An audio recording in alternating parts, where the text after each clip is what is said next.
If you love reading, you're going to love these things because they offer the same great experience of reading a real book but without the weight. In fact, this little thing here can hold all of these books and many more. Today we're going to look at the latest thing in reading, the Sony e-reader. I'm Tim and this is LearnTV.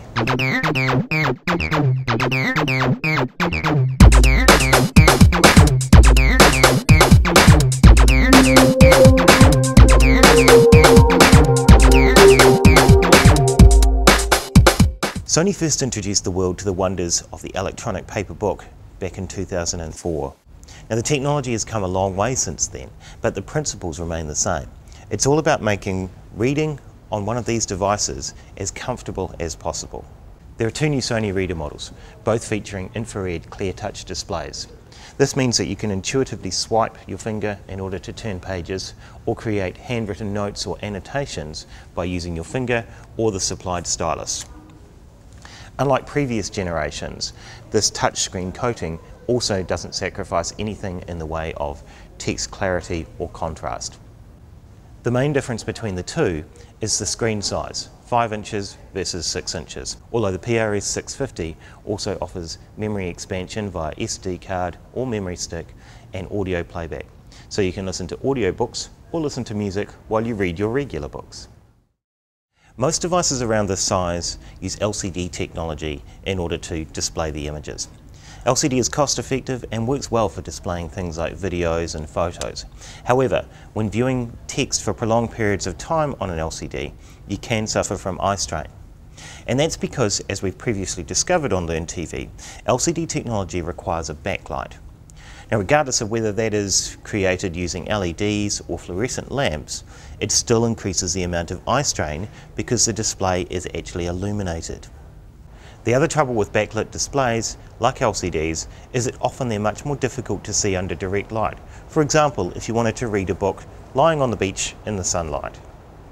Just like the pages in a real book, Sony readers don't use a backlight. They simply use the available light around you and reflect it back. Now this offers several benefits. High contrast text with very sharp, high resolution images. The other thing about them is it means that battery life on these can be measured in weeks rather than hours. In fact, if you're holding an image on screen on a reader, it uses virtually no power. They can quite literally sit for days and not run the battery flat. So how does electronic ink work? Let's see if I can show you. Unlike LCD, which uses tiny liquid crystal doors which are constantly being updated in order to allow varying amounts of the backlight to pass through the display and out to the viewer, electronic paper uses tiny microscopic capsules, which are what's called bistable. Now this means that once those capsules are in a given state, they can remain in that state without having to apply any additional power until you need to change the state again. Let's see if I can show you what I mean. As I've already mentioned, the Sony reader is designed to give you a great reading experience in a wide range of available light. Now, as it turns out, ordinary paper is already pretty good at that, so that made for a great model for it.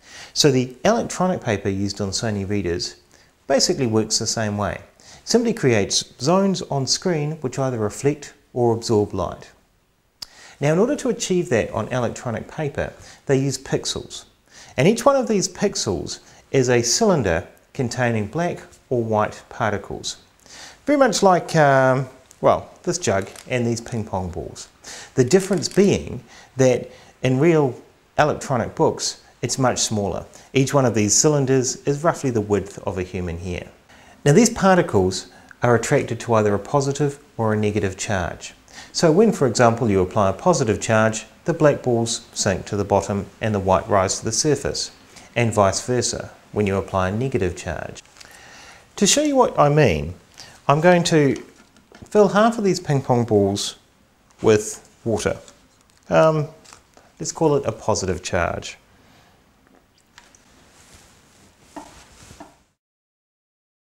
The white ones are oppositely charged, so in this case, not filled with water. So that means that they will simply float on the surface. Now the beauty of this arrangement is that I can walk away and come back in a couple of days and this will look exactly the same. This is the same thing as electronic paper.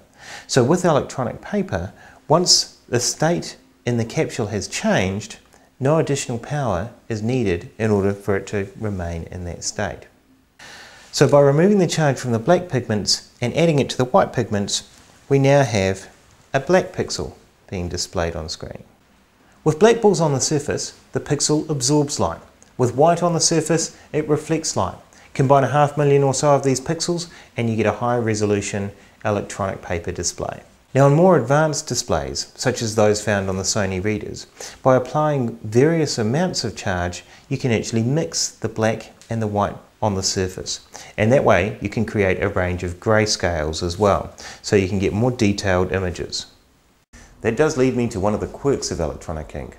You'll probably noticed that they are black and white. The other thing is, despite the great viewing angles and the clear, crisp images, they do take a moment to refresh the page. Not a problem when you're reading an electronic book, but it does mean they're not quite so suitable to watch video on, for example. In addition, Sony readers offer a range of benefits over other electronic readers.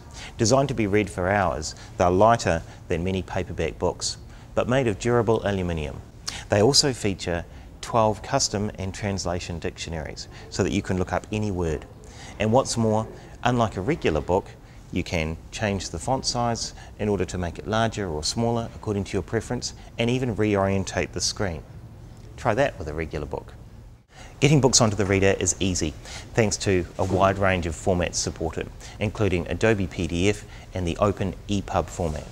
You can even get your Microsoft Word documents onto it.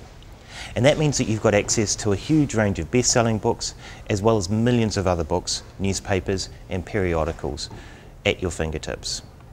The 16-shade grayscale display can even display your digital images. Managing your electronic library is also easy with the Reader Library software, and you have a choice of purchasing books from a wide range of electronic booksellers. The Sony Reader charges and transfers books via a single USB cable, and once transferred, your electronic books are listed in your own personal library. You can easily store more than 1,000 books on the device, and on the larger reader, you even have the ability to expand that memory with the SD or memory stick slots. So that's the new Sony readers, literally like having a great library in your pocket. We'll see you next time on LearnTV.